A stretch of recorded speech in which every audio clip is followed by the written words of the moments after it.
Welcome to the Hour of the Time. I'm Carolyn Nelson. Some of you can still hear William Cooper at the Preparedness Expo 94 tomorrow, Saturday, from 10 a.m. to 10 p.m., and Sunday, the conference is from 10 a.m. to 8 p.m. at California's San Jose Convention Center, Halls A and B. Telephone 408-277-5277 for driving instructions. That is 408-277-5277. Tonight's program is going to be different. For all of you gentlemen listening, can sit back and listen. It's ladies' call-in time. I hope we'll hear from Annie, William Cooper's wife, from San Jose. Pooh, by the way, their 3 3/4-year-old daughter, recovered well from her ingestion of hairspray, and she's there with them in San Jose, and I'm sure having a great time. They thank each and every one of you for all your telephone calls and faxes and for your prayers. Before you begin calling in, your caring and responsible concerns, information, or any telephone numbers that you assume responsibility for sharing, let me point out that during these 4 days of reruns through to next Tuesday, you've noticed that I've focused on the state constitution, Arizona's in particular, now 84 years old, covering 35 pages with 28 articles. Articles 23 and 24, both about prohibition, were repealed in 1932. Remember that the United States Constitution covers 7 pages in this particular state of Arizona booklet, with 7 articles and 27 amendments. That's 7 pages in comparison to the 35 pages of the Arizona Constitution. The 26th article of the Arizona State Constitution has 3 sections. Militia. 1. The composition of the militia. The militia of the state of Arizona shall consist of all able-bodied male citizens of the state between the ages of 18 and 45 years, and of those between said ages who shall have declared their intention to become citizens of the United States, residing therein, subject to such exemptions as now exist, or as may have hereafter be created by the laws of the United States or of this state. Section 2, Composition and Designation of Organized Militia. The organized militia shall be designated the National Guard of Arizona, and shall consist of such organized military bodies as now exist under the laws of the Territory of Arizona, or as may hereafter be authorized by law. Section 3, Conformity to Federal Regulations.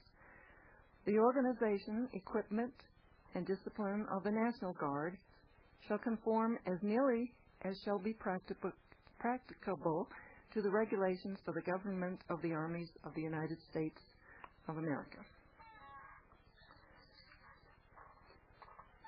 We're going to open the lines soon for calling in. We welcome all of you ladies, young and old, out there to call in with your answers and your questions and things you want to share with each other. The number is 602-333-2174. Remember, please, to turn down your radio when you call. For other evenings when the subject may be a little more serious, remember to call FCC at 308-381-4721 to talk to a person about the jamming in your area. Hello, you're on the air. Hi, I'm calling from Pennsylvania. Oh, hello. How are you? Fine. I'm glad to see it's ladies' night tonight.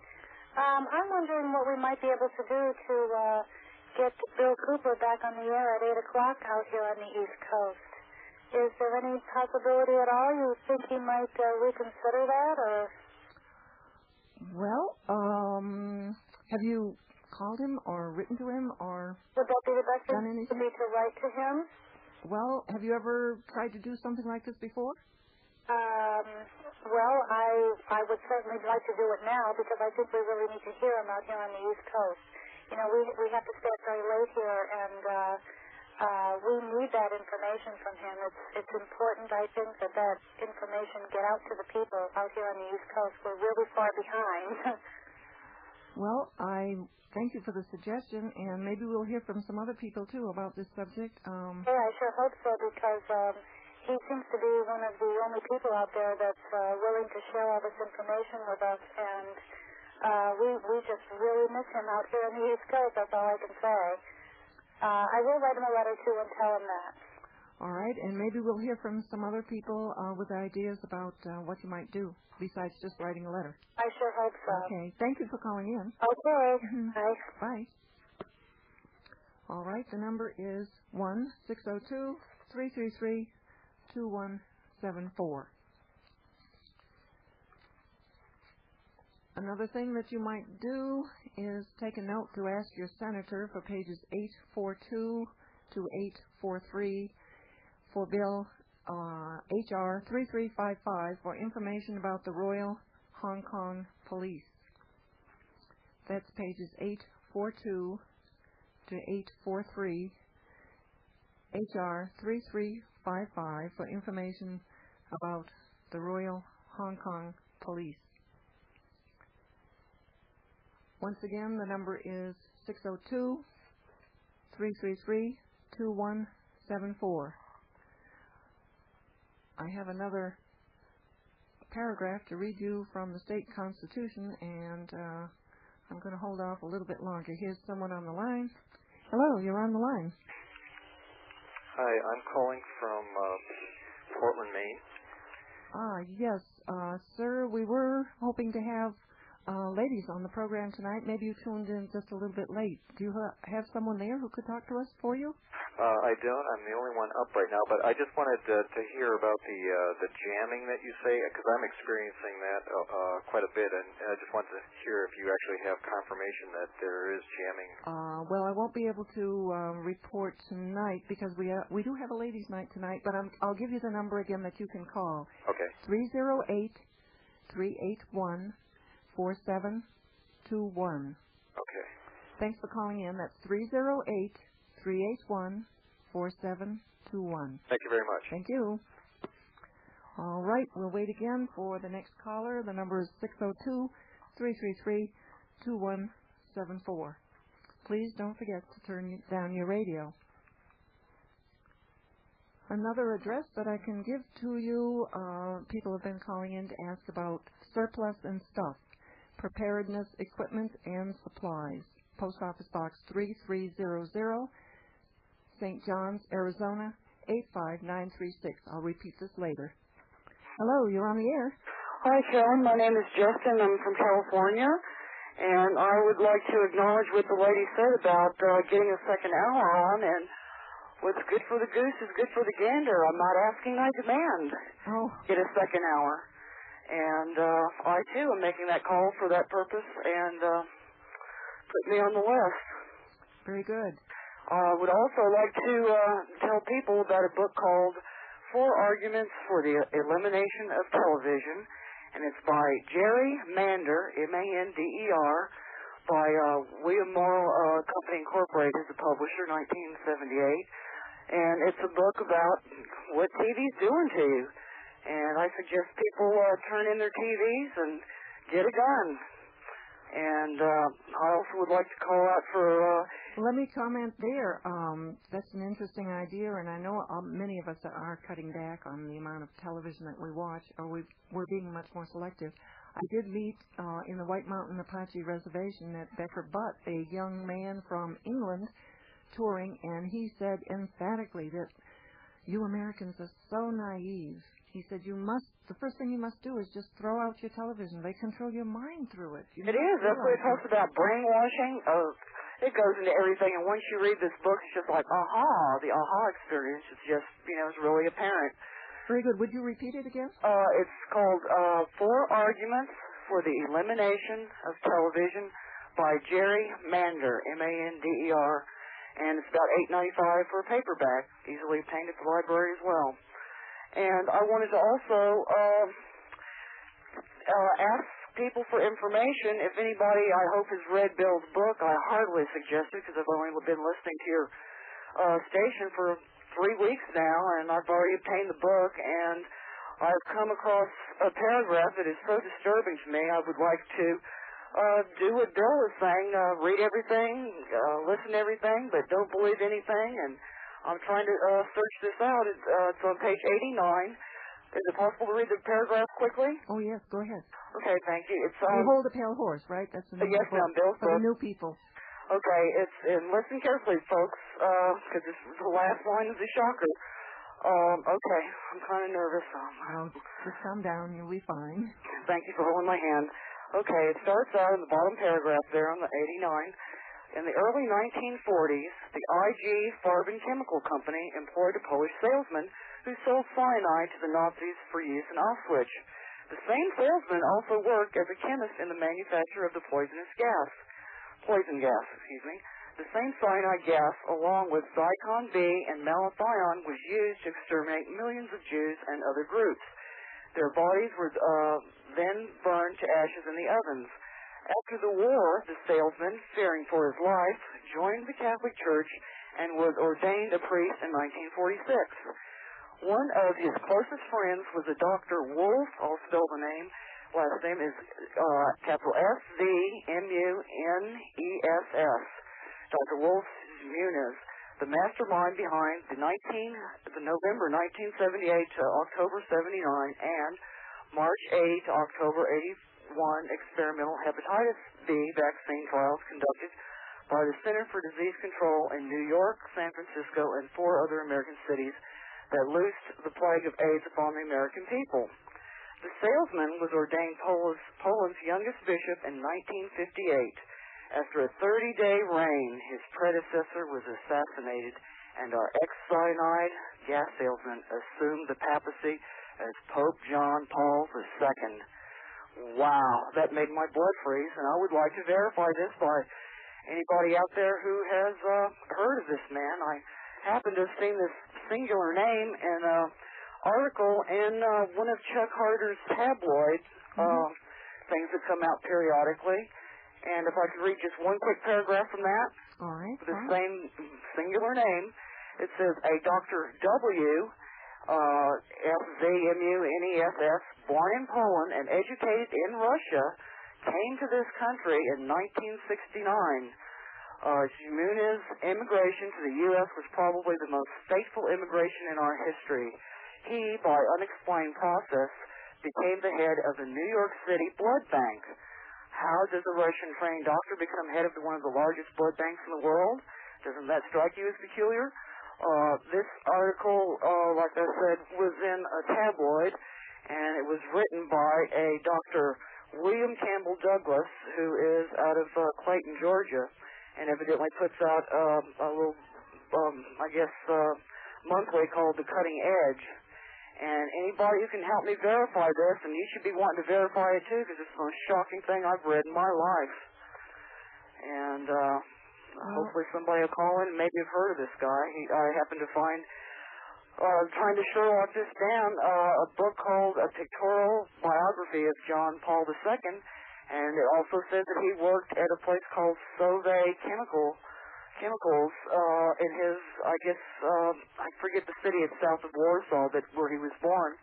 So there must be something to it, and I'd like to get to the bottom of it one way or the other to prove or disprove it for my own mind. And just like Bill says, find out. And I think he agrees with the quote, if I may quote Bertrand Russell, who says, what we need is not the will to believe, but the wish to find out, which is the exact opposite. People should be doing like Bill says, find out. So I'd like some people to give me some more leads, because that's where I am on that.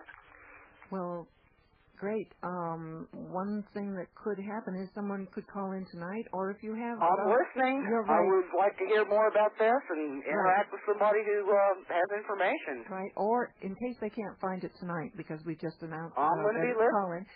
They could write in to me, and then at some future date we could share it. Great, because this is inquiring minds where you need to find this stuff out. This is just, too revolting. The government's goose-stepping, and the Pope, too, for Christ's sake.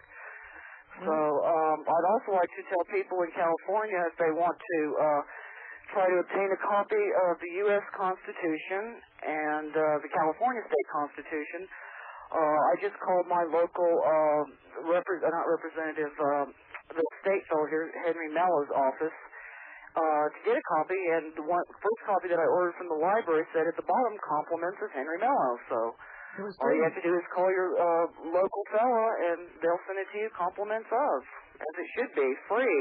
Free, yes. Pay for it. Certainly should be. The law of the land should be available everywhere. We shouldn't really have to hunt for it, and I hope everybody's going to be speaking up and making sure that in future years we don't have to seek and search.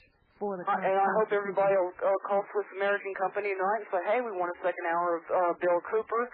And I realize that the reasons was, the split shift of, the early and the later thing. And now that he's back in gear, maybe somebody will spend that hour, maybe you, Carolyn, or someone will donate that hour and go, have like a tape recording library that people can go back through the series of Babylon and the treason and all these tapes to record them as he encourages us to do ourselves. Well, so pick up your pen and the cudgel and call 1-800 and call Bill and say, we want you again, Okay. Wake up. Thanks for calling in. Thank you so much, Carolyn. Thank you. Okay, bye-bye. Bye. Well, lots of information tonight. I hope you wrote it down all right. Here's another call. Hello, you're on the air. Oh, hi. This is a call from Oklahoma. Hi. I was able to get a copy of Behold a Pale Horse in a local bookstore the other day. Well, 1994 is full of lots of new things. Isn't it? Some horrors and some good things. Yes. It's at a bookstore here in Oklahoma City called the American Opinion Bookstore. And people can get it if they just ask for it. They'll get that stuff. Great. Anyway, I wondered if, since this is Ladies' Night, if you or any of the listeners could address the issue of the woman's involvement in the small militia squad and what we can do and where our focus should be. I've been thinking along the lines of being able to make shoes and being able to weave cloth and build shelter and keep home under extreme duress. And I'm not sure if that's the right focus to take. And I just wondered if you could address that. Right. Well, for me, I'd say it's a good focus to start on. I find that when you start, day by day, you add more and more things to your agenda, and before you know it, people are asking you what to do. Well, do you think... Why don't we leave it an open question for the other callers? Okay. Do you think that we should be thinking in terms of the worst-case scenario, like wilderness living, or should we be thinking in terms more of anarchy in the cities? Well, you're kind of touching on a sensitive area there, because I think we need, as women and men, to have a global outlook, you might say, meaning that you need to focus all the way around the subject and have at least 10 approaches. Don't just focus on one. Don't just think, the enemy's going to come in the front door. Don't forget to check the back door and the side door and the top floor, and maybe there's a cellar door too. You got to keep an eye on all different approaches. And if you close your mind after you get the first idea, either you say you can't do it or you say you can do it, you've locked out all the other ideas that would pop in if you keep it a little more fluid. Right. Well, I'd be very interested in hearing listeners' comments about that. And with regard to the hour of the program, I loved it when it was on twice a day, but I can certainly understand his needing family time. Our reception was better at the earlier hour than it is in the evening. And where are you calling from? Oklahoma. It's about 11:20 in the evening here, and we used to get it at 11 and at 7. And the 7 o'clock show had better reception. But I'll take him anytime I can get him. Okay. Thank you for calling in. Thank you. Bye-bye. Bye. That's 602-333-2174. And remember to keep your radio turned down. I'm going to repeat that address: surplus and stuff, preparedness, equipment, and supplies. Post Office Box 3300, St. John's, Arizona, 85936. Good morning. Good evening. You're on the air. Carolyn, this is the guy that called you from New York earlier in the week. Oh, right. But may I remind you, this is Ladies' Night tonight. I guess I should repeat that from time to time. No, this is a ladies' thing. Is all right. When I was working in Dallas, a lot of they had 7 Iranians arrested down there at the airport. When was this? Oh, about 10 years ago. 10 years ago. And they each had a doped-up girl that they were taking out of the country with them. They had their passports and everything, but they weren't coherent enough to know what they were doing. Mm-hmm. So they arrested them. And if that's not a ladies' issue, I don't know what is. But I was working with a guy from France, and he says that's not uncommon over there either. Yeah, at the airport, sort of drugged young women were... Yeah, they were kidnapping them and taking them out of the country. Taken out of the country. I guess it is a ladies' issue, and... I just wanted to see what the callers would have to say about that. Right. Is this the only incident that you've heard about, or do you have any documentation? No, but it was in the paper. Like I say, it was 10 years ago. I don't remember. Right. Maybe you could find out what paper it was in and look it up in the library. Sure, no problem. And then we could start following the issue a little more. Cause like I say, my friend from France said it was common over there, too. Thank you for calling in. That's disturbing. Yes, it is. Yeah, right. Thank you. Bye. Thank you. Bye. Well, we'll hope that he can get some documentation on that, and maybe some other people will have documentation, can verify, and we can look into it. Hello, you're on the air. Yes, Carolyn, I know it's Ladies' Night, but another vote for the 8 o'clock hour on the East Coast. Okay. Thank you. Thank you. Well, yeah, they are ladies' issues, aren't they? Early hours, so everybody can get a good night's sleep on the East Coast, and so their children can listen sitting around the dinner table. Here's our next caller. Hello, you're on the air. Hi, Carolyn. This is Hillary from the FEMA state calling. Oh, hi. Hillary from the FEMA state? What state is that? Florida. Aha. The big emergency, right? That never goes away, Florida. Once they get their foot in the door, it's there. I just wanted to kind of relate kind of a slightly depressing thing that happened to me last week. I called my senator's office in Washington, D.C., and I spoke to his assistant who specializes on the crime bill about the crime bill and points I didn't like and asking questions. And he mentioned the ATF, and I said, oh, yeah, those people who brought Waco, Texas. And he was like, whoa, wait a minute. They were just enforcing federal laws. That's all they were doing. And it got pretty heated after that.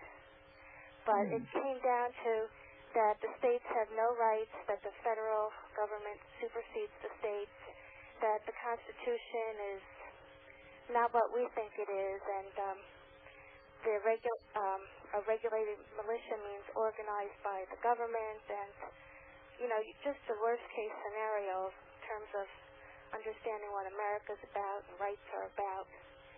And could I interrupt there and say that one thing you might do, I don't know if you could call him back and ask him to write this to you in a letter so you'd have it in writing. Because those are pretty serious things that you're telling us, and maybe if he would put it down in writing, it would clarify his thoughts, and then certainly we could study it more. That's an idea. Documentation, really all the time. Documentation. open to communications.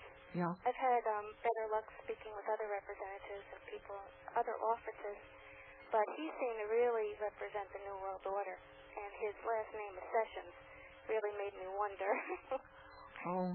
you know, if he was related to Right. William Sessions. Right. But it's a popular name, and maybe not. What else is going on down in Florida? Well, a lot of people are buying guns, and Women too? oh yeah. Have you noticed? Have you been to the gun shows, and do you see a pretty good percentage of women? No, but they advertise classes at the gun shops, and there's quite a bit of interest in buying firearms. Ammunition's getting very low. They're running out, even on, 22 Magnums and that type of stuff. And, well, where I am in northern Florida, there's a lot of lodges, a lot of masons and all these type of lodges, and there's a very, for the small amount of people that live around here, they have a lot of lodges. My goodness, I know one person commented that there were about 12 in a very small town, I think under 40,000 people. I don't know if you've counted them. Yeah, well, it's an idea. Yeah. I just want to, tonight kind of challenge your listeners to maybe all kind of get ourselves into Washington for the anniversary of the Waco fire and protest, express our feelings about it. I just saw the Linda Thompson video, second one, and she has a portion in it where she goes over where people talk about Waco, the big live video at press conferences and for senators and of that nature. And I didn't realize that there was so much involvement of the people who'd seen it, and that was very encouraging. Very good. Are you talking about the first one or the second? The first one. The second one just came out. Must be too new, so people haven't all seen it.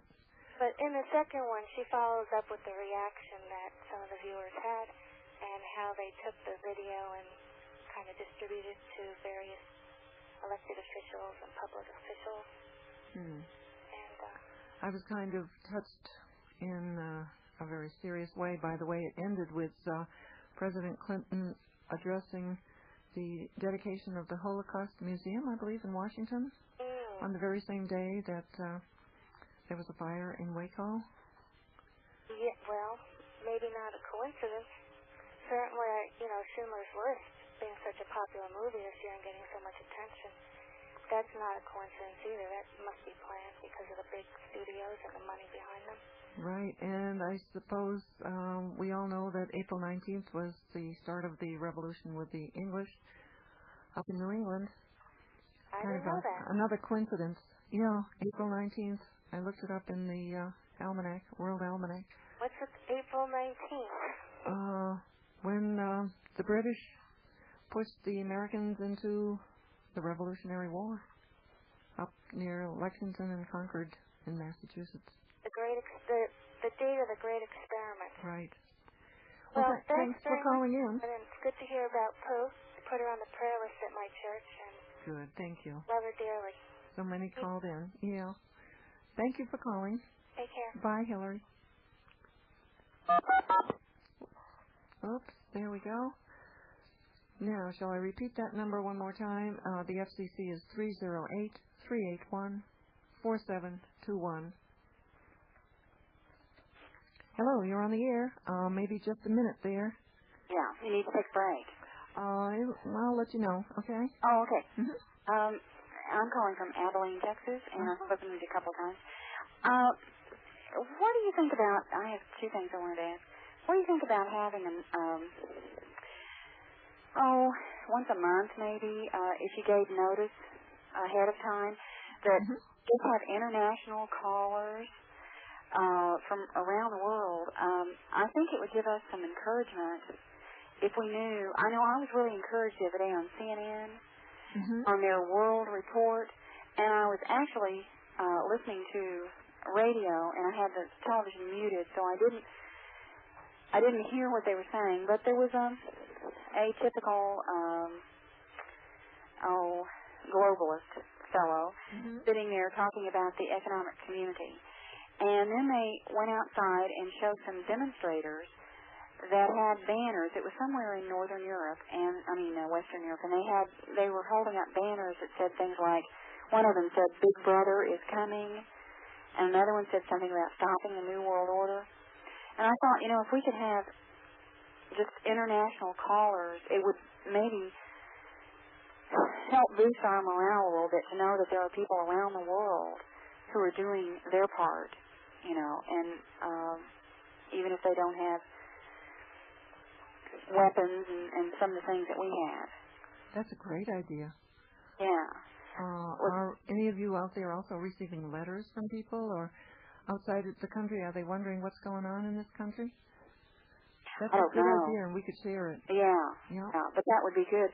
Something else, I mailed, and I don't know if you got your hands on a copy of this, but I mailed 2 or 3 little pamphlets from a place in Florida that calls themselves Saving America. And it's really quite professional looking, and I know it was written before the election in 92, but still the information in it is very good, and they are still selling these, and they're very cheap. And when you pull it out kind of accordion style, it's quite lengthy. It talks a little bit about math.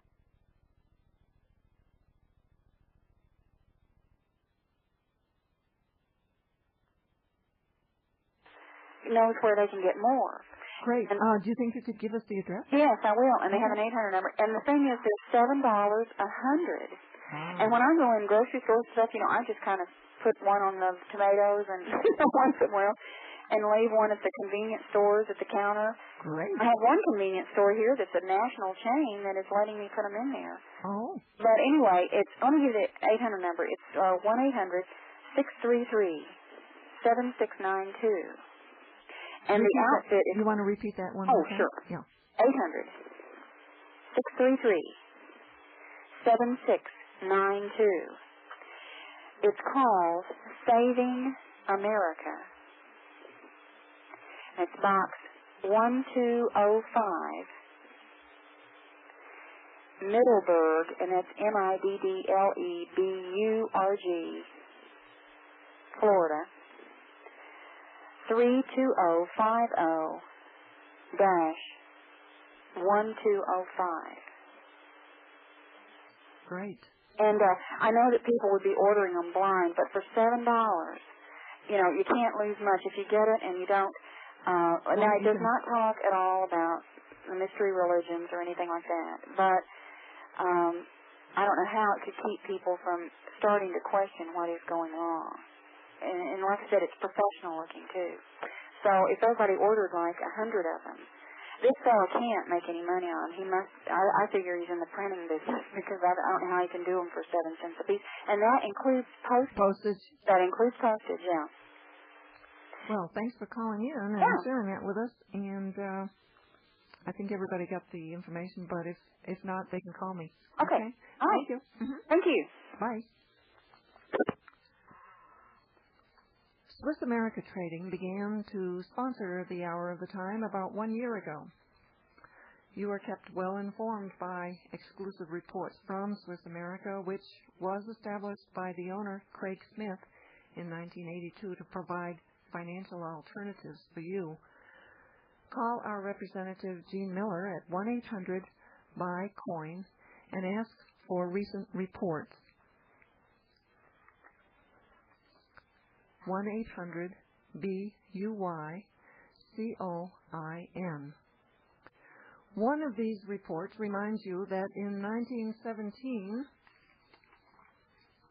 the Trading with the Enemy Act was passed. This legislation is still in place. Its Article 5B states that the President may investigate, regulate, or prohibit under such rules and regulations as he may prescribe by means of licenses or otherwise any transactions in foreign exchange for the export, hoarding, melting, or earmarking of gold or silver coins or bullion or currency. With this awesome power, the President of the Untied States I thought I was the one that invented that expression, but it's the United States, of course, may do what he pleases with our money or with gold if he deems our monetary system to be in jeopardy. Section 5B was used by Roosevelt in 1933 to confiscate gold. President Carter used it to freeze Iranian assets during the hostage crisis. Will President Clinton, also use it when we take our money out of the banks and rush to buy gold or wire money offshore? Don't bet against it. Historically, governments have banned the ownership of gold prior to their citizens refusing to use that which they call money. Why should it be different here? It's already happened before. All that is required because of the Trading with the Enemy Act of 1917 is for Clinton to issue a decree. Roosevelt used the authority under the premise of a national emergency. He empowered the Treasury to maintain complete control over all transactions in gold, silver, and foreign exchange.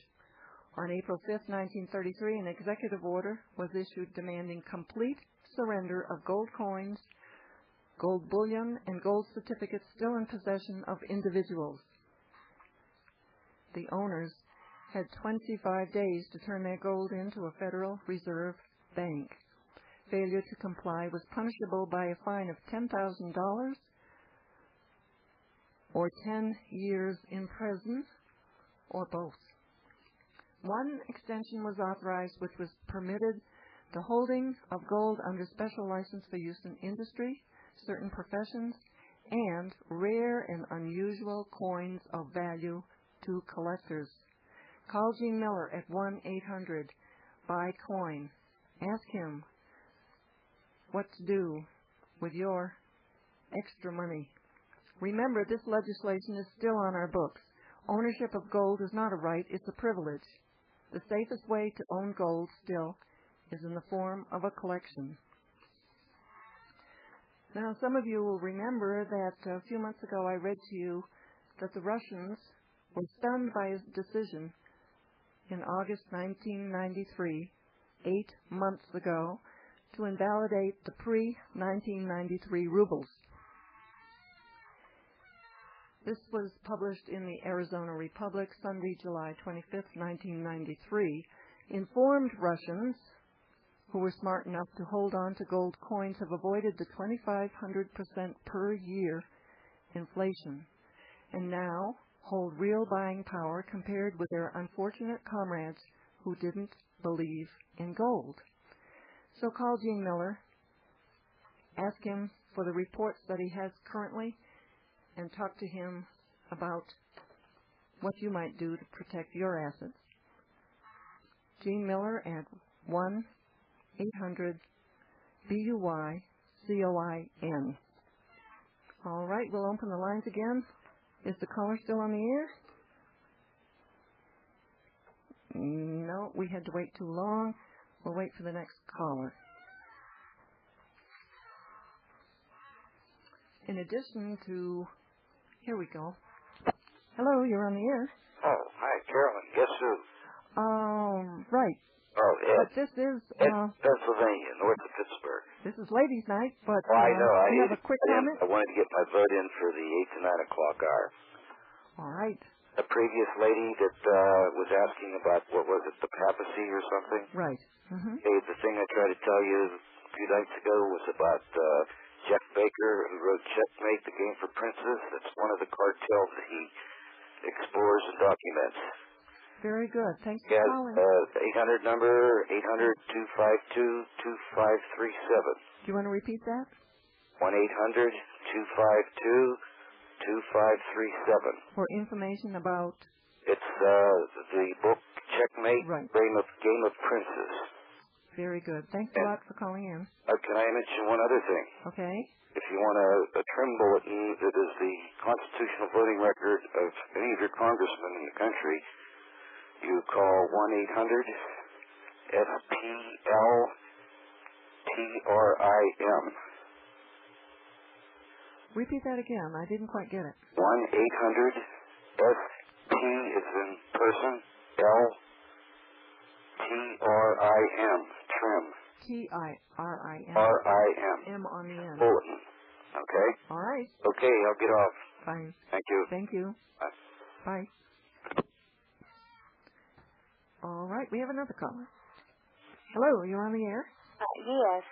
How are you, Carolyn? Oh, fine. What state are you calling from? From Shelby, North Carolina. North Carolina. Yes. We listened to you and Mr. Cooper. We did get you on WCR out of Tennessee at 8 o'clock, but now we have to wait until 12. Are y'all going to be back on or at 8 o'clock, or do you know? For the present, we have gone off the air. You might write to Craig Smith. Craig Smith. At Swiss America Trading. Oh, okay. Yeah. Okay, we'll do that. And another thing I wanted to ask you about, how could we get some information about the tapes on treason? Just call me in the daytime, 1-602-333-5174. Okay. Or on the weekend, 7 days a week. Save your money, call on the weekend. Okay. And the treason tapes are available for non-members, $9 each. For members, $7 each. And there are 13 in the series so far. And don't forget the documents. They're $85 for 623 pages, I believe. $85 for non-members and $75 for members. Very important that you share them. Oh, yeah, and everything that y'all are telling us, we really appreciate it. It's good to have people like you that can bring out the truth and tell everybody this stuff. Well, I appreciate you talking to us, and we'll talk to you later, and thanks for the information. Thanks for calling, and bye-bye. call again. Bye. I just want to mention another way to plan ahead and protect your family. We will continue to offer another few days the same ready reserve foods until Thursday of next week. I'll tell you more in a minute. Hello, you're on the air. Hi, Carolyn. How are you? Fine. You remember this is Ladies Night, I know, but this is for the caller. 2 calls back. Saving America. Beware of Trojan horses. It's Bobo Greitz's organization. Saving America. That was that little $7, 100 for $7? Yeah. That's Saving America is Bobo Gritz. Okay, thank you very much for the information. Okay, bye-bye. Okay, bye.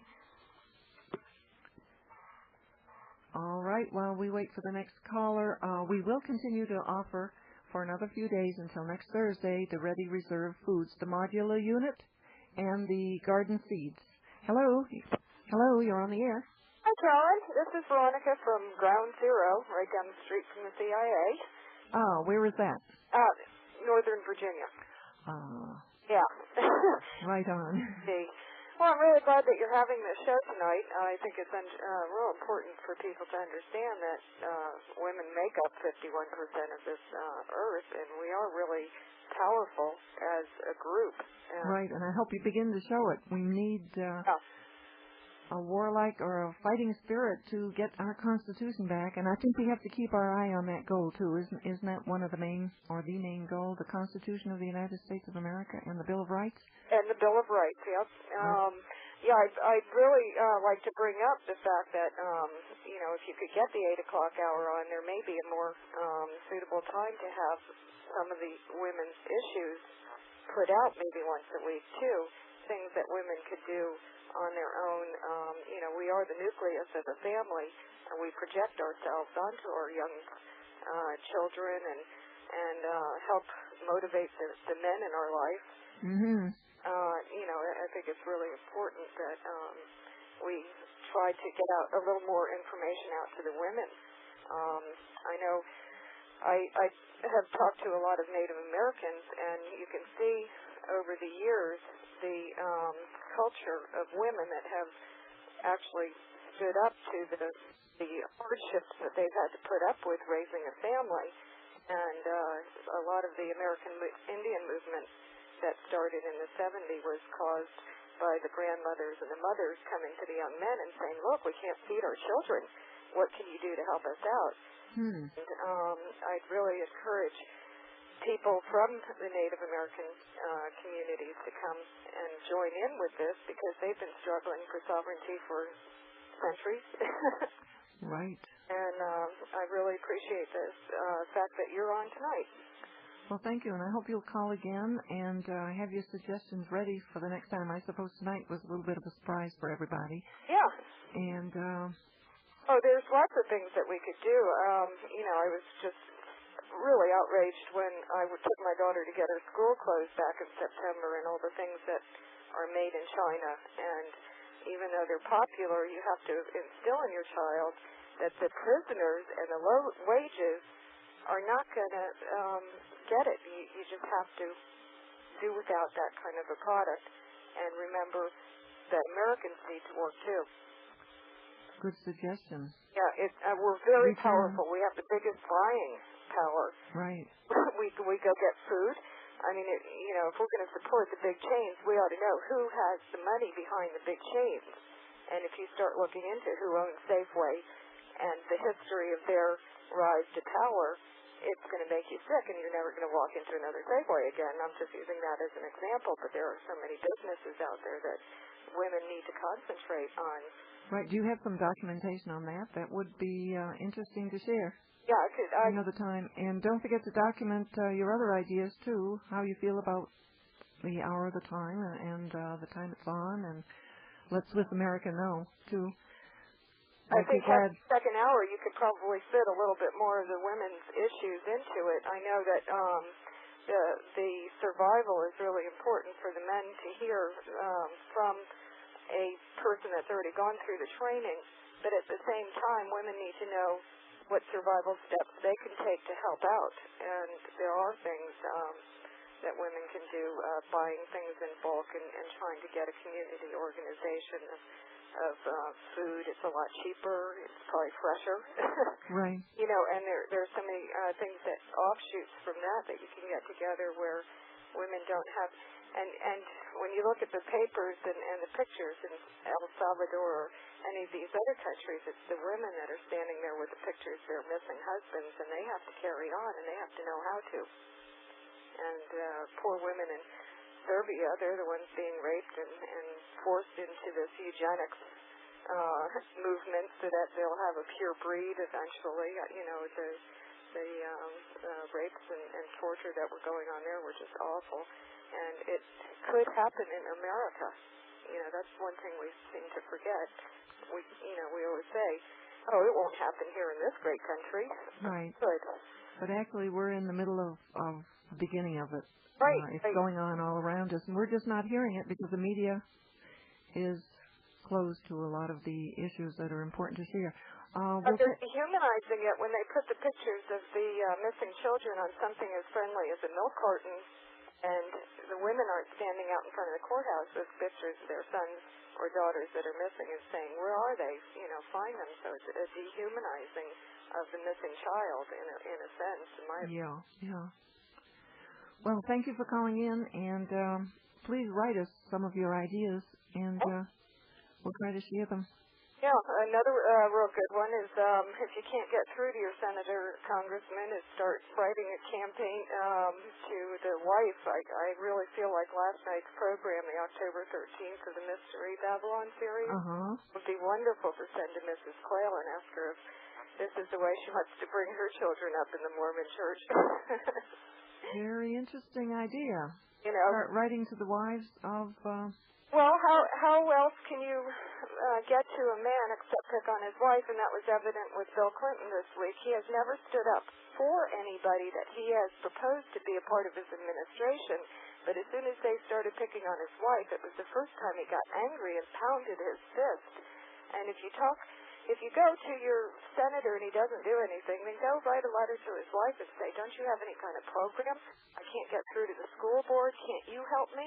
And, women have a lot of power in the house, in a lot of houses. That's true. That's a good idea. Thanks for calling, and we'll try to do this again and get your ideas ready, okay? Okay. Thank you. Bye-bye. Bye. Now, the prices on the modular unit for new people are $1,088 retail for a year's supply for one person. Hold on. You're on the air, and I'll be right with you. Listeners, $888 for the modular unit, and for CAGI members, $800 for the container of garden seeds, which will plant a garden plot of 65 feet by 124 feet 4 times, because there are 4 cans within the container. Listeners, $48, CAGI members, $40. I'll try to repeat this again later. Hello, how can you talk with us now on Ladies' Night? Do you have a comment? Yes, I do. I have a couple of important things that I know about, and I'd like to let you know. Just recently, EATF has acquired the OV-10 Bronco attack helicopters from the Marine Corps. Now, why does the BATF need these attack helicopters? Good question. Also, in H.R. 3375 is an 8-page bill that will ban about every gun that other gun owners have. And also stuck away in the crime bills, pages 79, 80, 81, and 82, we are going to be importing, supporting, paying Hong Kong policemen to come over here and be policemen. Now, I know the reasons why this is happening. And it is because for years in Hong Kong, they have been monitoring all the traffic with these microcomputer chips in your ignition system. If you go out and look in the highway, these little round reflector discs, about every 6th or 7th one will have a little computer laser disc thing in it. And they've been using this in Hong Kong for years. If you go out on the back of your highway international signs, like Highway 32 International Road signs, I know all over here in Indiana we have them. They have like a reflector tape. And if you turn out your lights at night and you put a magnet, a powerful magnet, that will sometimes illuminate these strips. These are going to be used by international forces. And this will be... International forces? Yeah, there's going to be international forces in America now. Matter of fact, in case you want to know, $62 million of the defense budget this year is going to be spent to refurbish the barracks at Fort Lewis, Washington, to house a 4,500-man armored brigade from Scotland and England. Do you have some documentation on this? Yes, ma'am, I sure do. I'm sure you have it right with you there. Would you send us? I can make copies and send it. And what you people want to know in this international court, you can be tried on genocide. Now, according to the treaty we signed with the UN, thanks to Senator Proxmire, genocide is described as inflicting mental anguish on any identifiable group. Also, you can be tried for coalition, intervention, environmental offenses, insults to a foreign state. If I say Gorbachev is known as the Baltic Butcher, and Mr. Gorbachev decides when I am causing him mental anguish, they can come and arrest me. And now, through this international court, I can be tried to a court of my peers in Sri Lanka, or anywhere they want to send me. This is the international court. I just heard this mentioned on USA News today. Well, we need to keep learning all of these different things. If you want to send us the documentation, if any of the other readers have documentation too they want to share, just mail it in. Would you repeat again that about the traffic? Where was this disc in the road? Or there's a little round metal highway deflectors. A girl called Chuck Carter the other day, and she said the guy she knew dug up some of these because he had heard about it. Are they right in the street, you mean? Right in Yeah, they're little round deflectors. Okay. You'll see them, they're little round discs that they put in the newer highways. All right. With the white lines, they took the little round disc and they looked reflecting. Right. Inside them, like every 6th or 7th one, they have this little computer disc. Now, you can use these because they're putting a new computer chip. That's why the reason for the clunker law that they're going to pass. If this passes, no vehicle will be allowed on the road prior to 1980 because of these computer chips that they're now putting in the cars. Been doing this in Thailand and also in Hong Kong for years. And these policemen are expert at monitoring traffic. All right, sir. I'm going to step in here. Thank you very much for calling, and I hope the women are listening to this. That's American. Thank you. I'm going to read you a little more from the Constitution of Arizona. I want to stress that you and I must keep our focus, our eye, not the all-seeing eye, but our eye on our goal, God willing, to restore the Constitution of the United States of America with its Bill of Rights. Notice that the following law and history of the people of Arizona and how they maintained their focus on the goal of getting statehood. The Constitution of Arizona in its original form was adopted in the afternoon of December 9, 1910, as the Constitutional Convention, by which the instrument was drafted, concluded 61 days of earnest labor. 40 of the 52 delegates composing the body voted approval of the instrument, while 12 voiced opposition to its provisions, chiefly those establishing the initiative, referendum, and recall. Nevertheless, one of the members voted no, appended his signature to the document. Formulation of the Constitution was authorized by an enabling act of Congress which received the President's signature on June 20th, 1910.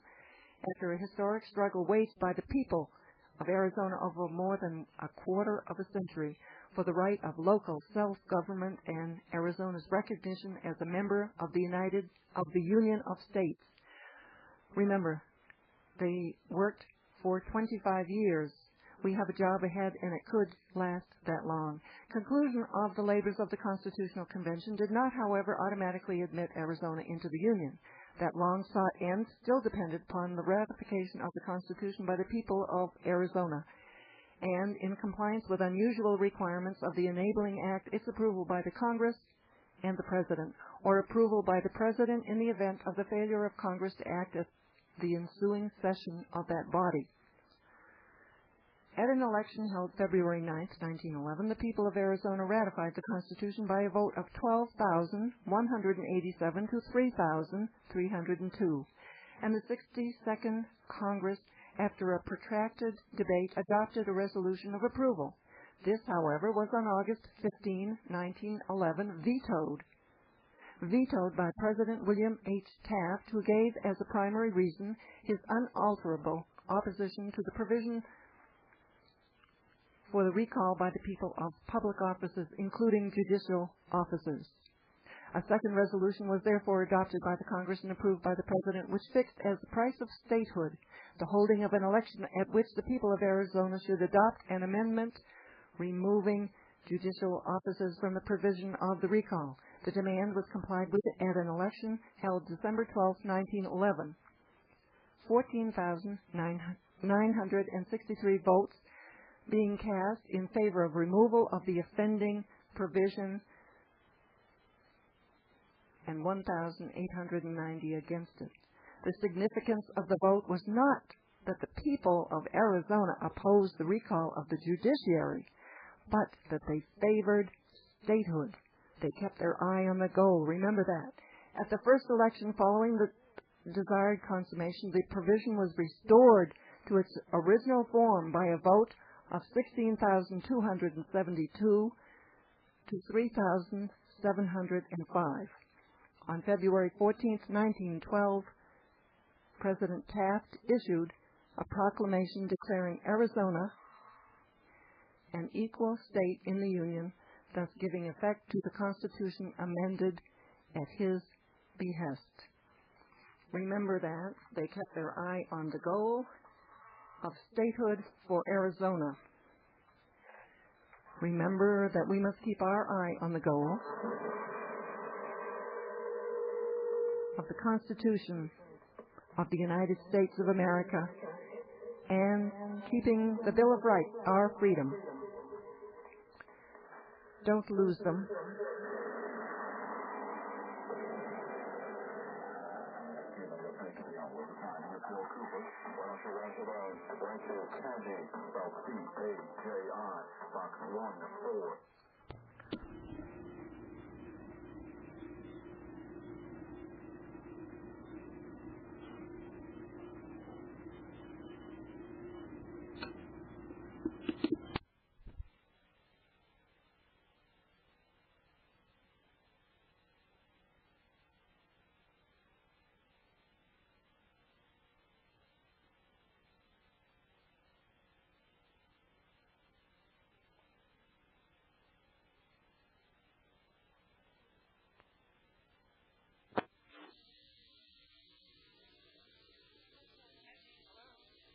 Hello.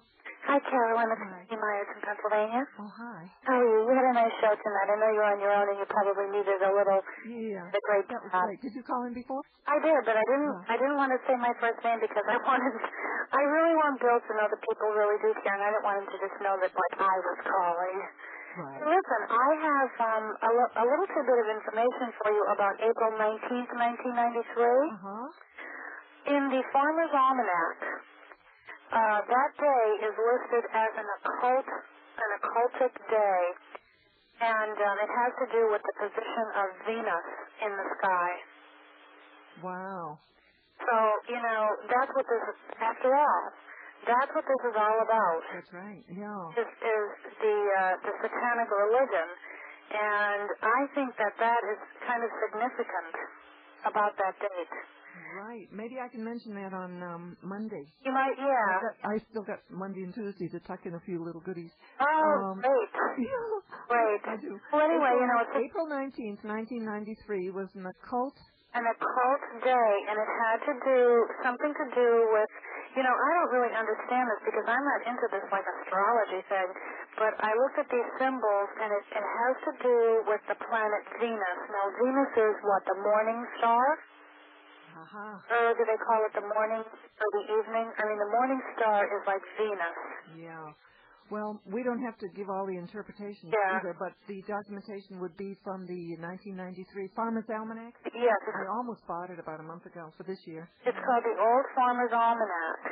Actually, I went and looked through the whole entire year to see if there were other occultic days. And that's the only day listed in 1993 as an occult day. Really? You've gone through it and you checked that? Yeah, I mean, now naturally there could be other ones that were just not listed, but obviously the Farmer's Almanac is big into like the position of the moon and right. all that stuff. I don't really understand it fully, but I think that there's something about that. Well, maybe somebody else would pick up on it and know more. But if that's the only occult with that one word, we can say that. That's very interesting. Yes, it's the only one I saw, and I tried to look through this year's too, but I really didn't have a chance. Anyway, it looks like you had a nice response tonight. I just wanted to call and... Oh, thank you, yeah. You did a nice job. Yeah, and I got it out that Pooh is okay. And yes, I guess my message didn't get to Annie because I thought maybe she'd call from over there and tell us, big crowd or the ocean looks blue or something. Anything. Yeah. I had to hear about Pooh and it was hairspray, huh? Yeah. Oh, the poor little thing. Yeah. When it's that environmental group out there worrying about the aerosol cans being dangerous to the ozone layer or something. But I guess you could spray yourself, too, with bad stuff. It's just children, and I know. as Bill said, she's only 3 and a half. Yeah.